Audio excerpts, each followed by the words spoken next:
5. You will hear a number of different recordings and you will have to answer questions on what you hear. There will be a time for you to read the instructions and questions, and you will have a chance to check your work. All the recordings will be played once only. The test is in 4 sections. Write your answers in the listening question booklet. At the end of the test, you'll be given 10 minutes to transfer your answers to an answer sheet. Now turn to Section 1. Section 1. You'll hear an interview conversation between a banker and a customer. First, you have some time to look at questions 1 to 7.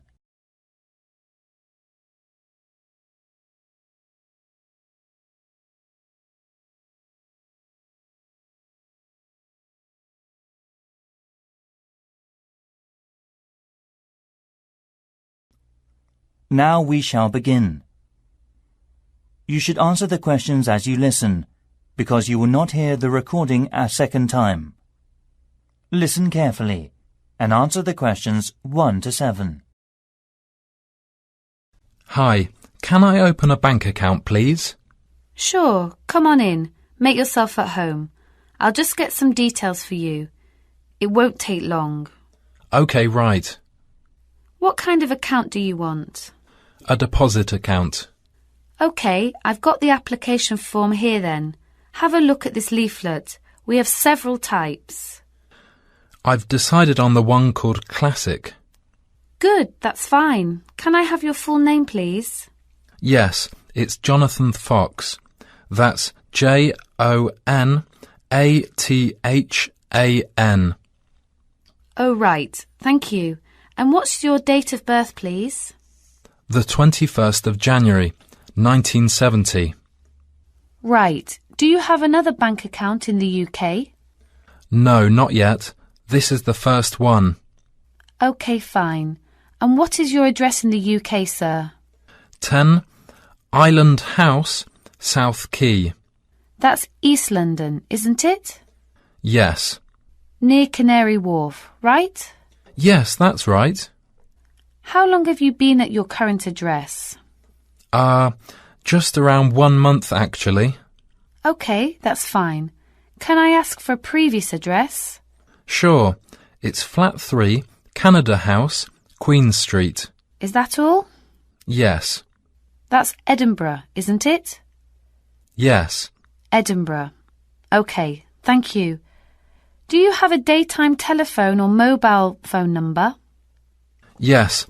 I think the number of my office, it's 0207 235 6735. Would you like my home phone number too? Yes, please. It's 0204 675 1222. Lovely. Before you hear the rest of the conversation, you have some time to look at the questions 8 to 10.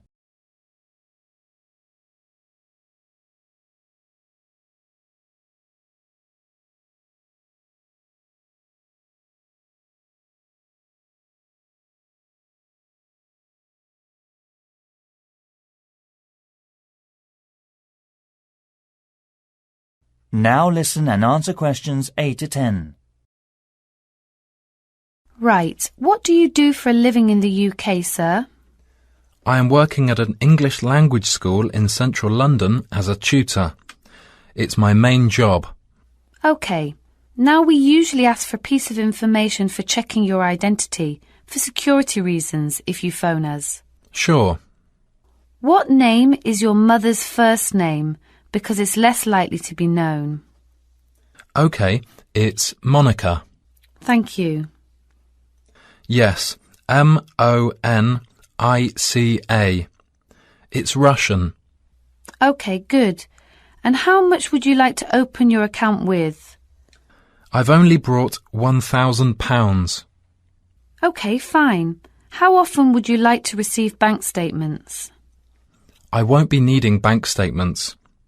What about an online banking service? OK, just a moment, please. Can I check in the box on the screen? Sure. I was also wondering about a mortgage service. Sure. Can you just wait a moment?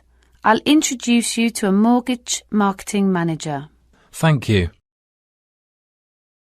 That is the end of section 1. You now have half a minute to check the answers.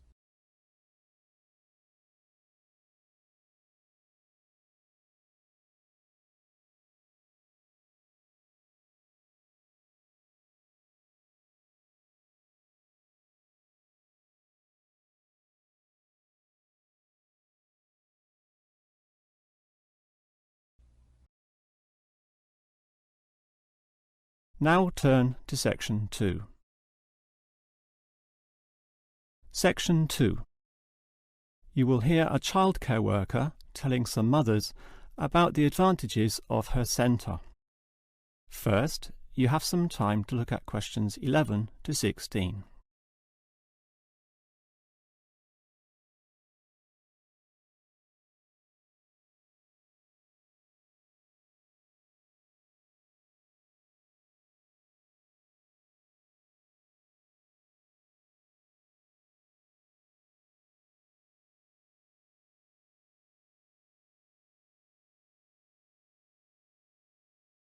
Now listen carefully and answer questions 11 to 16. Hello everyone, and welcome to the Stanfield Childcare Centre. Now I know you're all new mothers and you like to cling to your children. You've certainly spent a lot of time raising them to the age of 4 and are perhaps reluctant to leave them here at our centre. Well, one of the first things you should understand is that here it is safe. Very safe. Look around and you'll see that every room has padded walls. Other centres have standard painted walls, but here we have invested a lot to ensure your children will not hurt themselves when running around and possibly tripping over. This padding extends around all corners. That is, the areas most likely to bruise and cut your active little child. So, you can rest assured that any accidents of a physical nature are not likely to happen here. Now, you don't want to dump your child at this centre and let them waste their time. You want them to learn, and that's one of the greatest assets of our establishment. Our staff are not only trained childcare workers, but all of them have a special skill which they can impart to your child. Whether it be teaching the ABC, some basic mathematics, artistic skills, or physical education. We are particularly known for our preschool literacy program, and have a wealth of learning toys specially designed to develop your child's potential. Of course, one concern many mothers have is that, in environments such as these, colds and flus and other viral nasties can be easily spread around. It's a very legitimate concern, and one which we take seriously, and we pride ourselves on our precautions.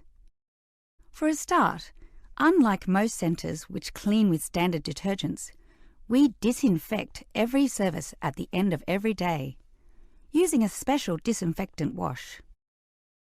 Some places just wipe surfaces daily with a damp cloth, but not us, and that's just the start. We also physically check your children when they arrive every day, and if we feel your child is sick, we ask him or her to wear a face mask to ensure germs are not transmitted. If your child is noticeably sick, then we ask you to take them back home to recover.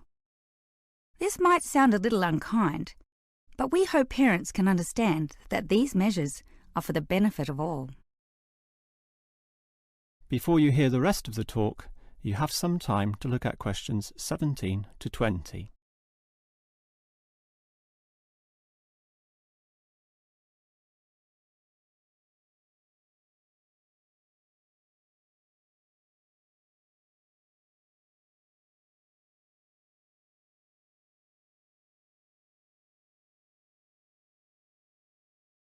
Now listen and answer questions 17 to 20.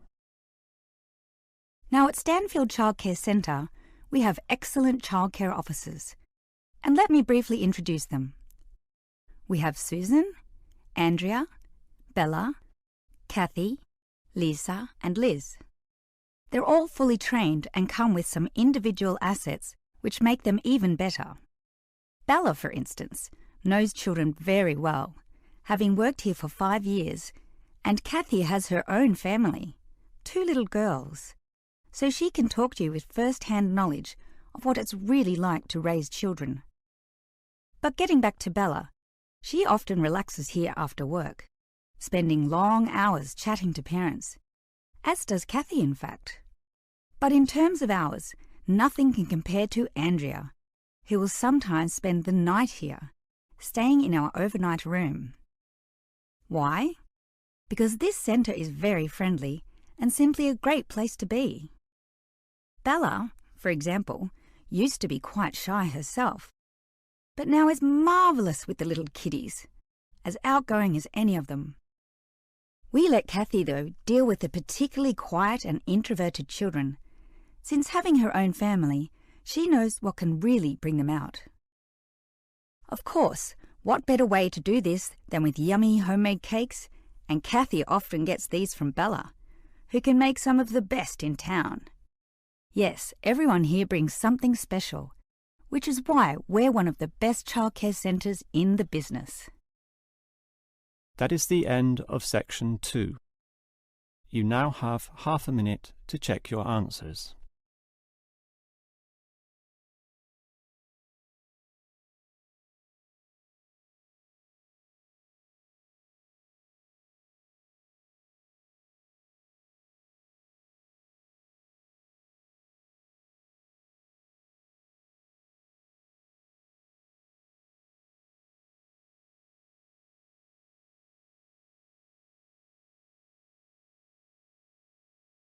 Now turn to Section 3. Section 3.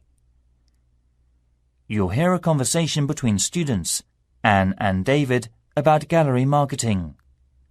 First, you have some time to look at questions 21 to 24.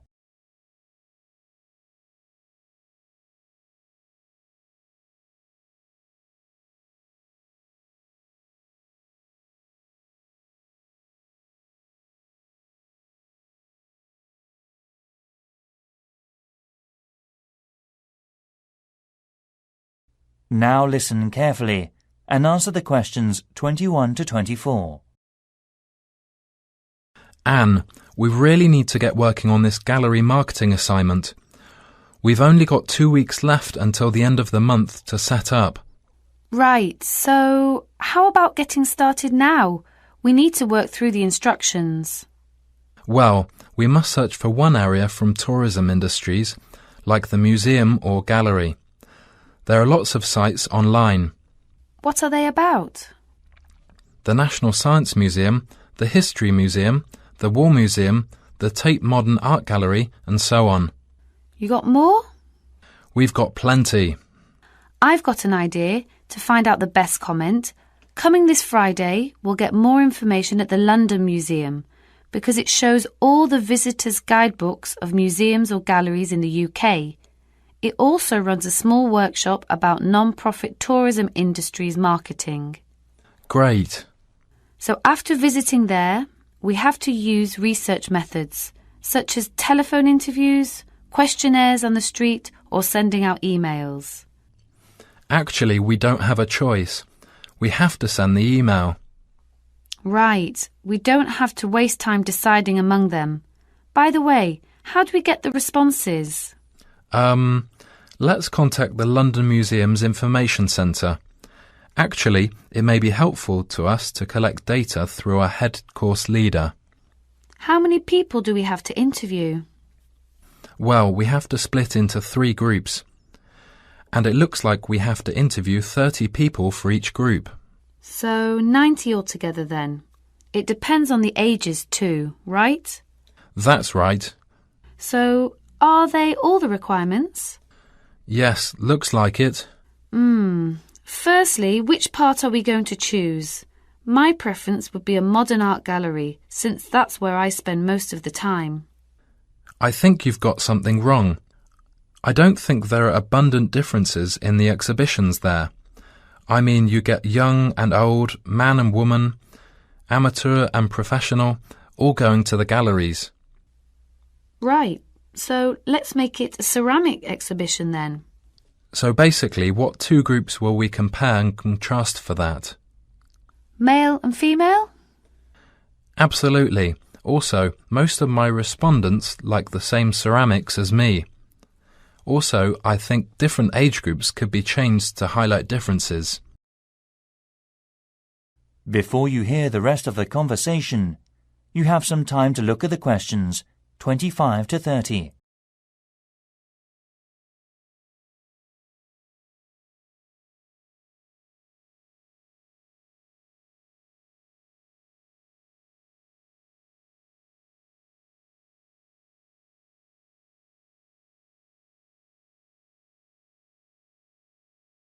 Now listen and answer questions 25 to 30.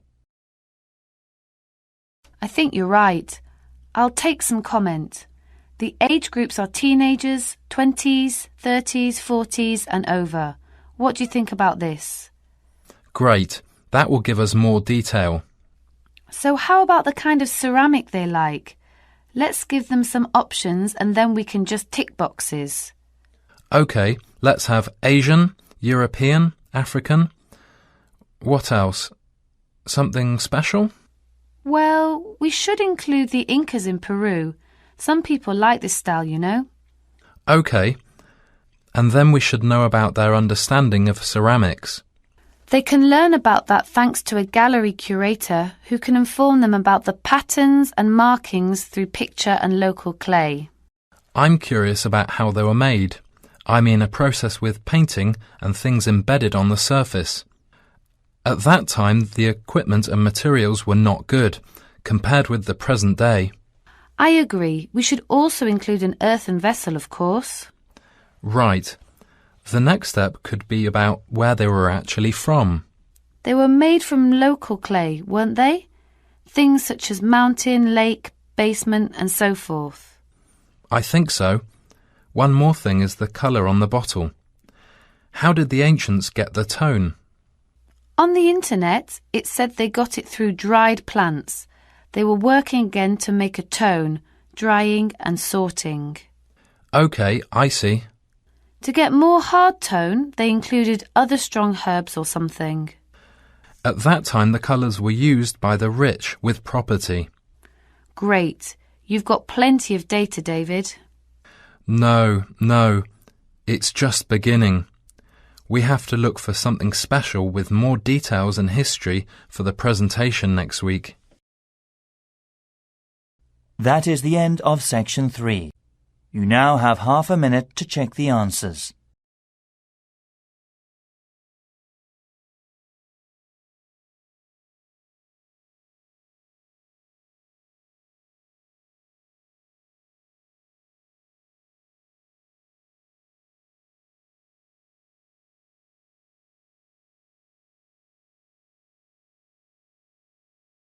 Now turn to section 4.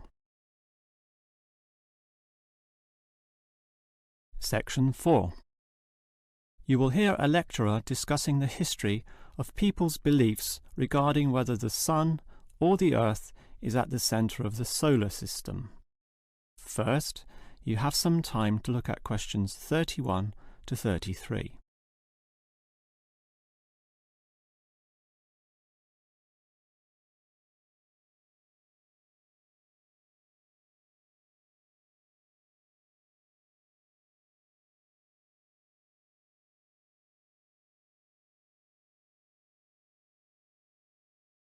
Now listen carefully and answer questions 31 to 33.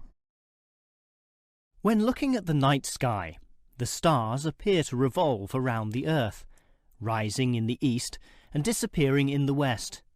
The Earth itself seems solid, fixed and stable, and such common sense perception suggests that the Earth is the centre of the universe. This is known as geocentrism, with geo meaning Earth, and all pre-modern civilizations drew this conclusion. We now know, of course, that the Earth revolves around the Sun, and this is called heliocentrism, with helio meaning sun. But historically, it took quite a while for this to be deduced.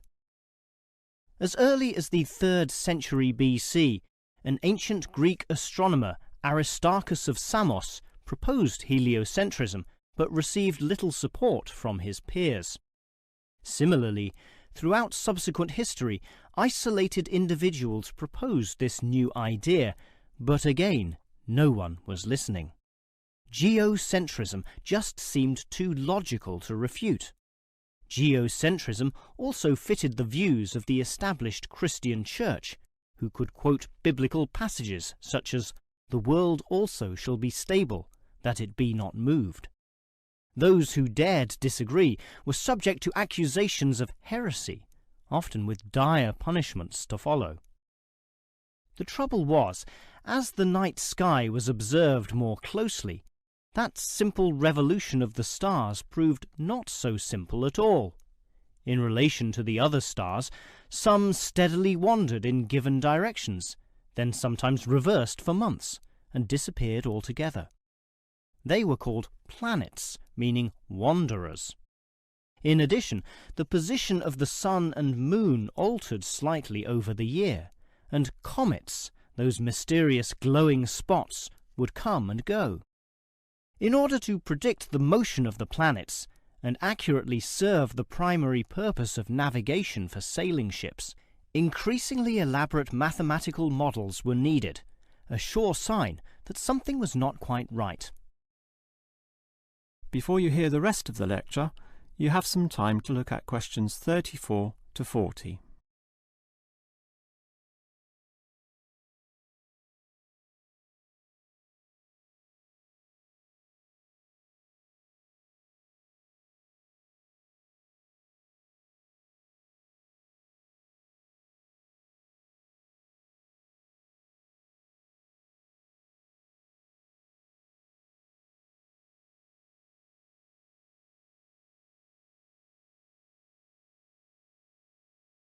Now listen and answer questions 34 to 40. Heliocentrism, or the belief that the sun is the centre of the solar system, still needed a mathematically sound description before it could be scientifically accepted. And it was a Polish astronomer, Nicholas Copernicus, who in 1543 first published this. This event is sometimes referred to as the Copernican Revolution. Copernicus himself certainly feared the consequences of his proof, knowing full well it might invoke the anger of the established church. Probably for this reason, he waited until the last year of his life, when he was sick and dying, to release his findings. In addition, the preface of the book, written by a respected member of the church, stated that the model was not necessarily correct. As a result of this, there was no revolution whatsoever. In fact, the book received scant attention in the subsequent decades, apart from a few irate clergymen who angrily dismissed the whole scheme as irrelevant. Yet the following generations of astronomers did not always fare so well. The Italian scientist Galileo got into trouble, as did a fellow Italian with the surname Bruno, Giordano Bruno, who was burnt at the stake. Yet ultimately nothing could slow the spread of heliocentrism across Europe. It formed the basis of Isaac Newton's great work on the motion of the planets, a work which implied that even the sun, around which the Earth circled, was itself in motion around a common centre of gravity. No discourse about heliocentrism could finish without mentioning that, somewhat unbelievably, there still exist those today who choose to believe that the Earth is the centre of the universe. Modern geocentrism is usually the result of literal interpretations of the Bible, which is the cornerstone of these people's beliefs. They, therefore, also believe in creationism, that is, that a God created everything, and while we may smile at this, it is sobering to consider that surveys have revealed that up to 10% of British people, 12% of Europeans, 20% of the USA, and 25% of the Middle East still hold the belief that the sun revolves around the Earth. One can only wonder what Copernicus would have thought of this. That is the end of section 4. You now have half a minute to check your answers.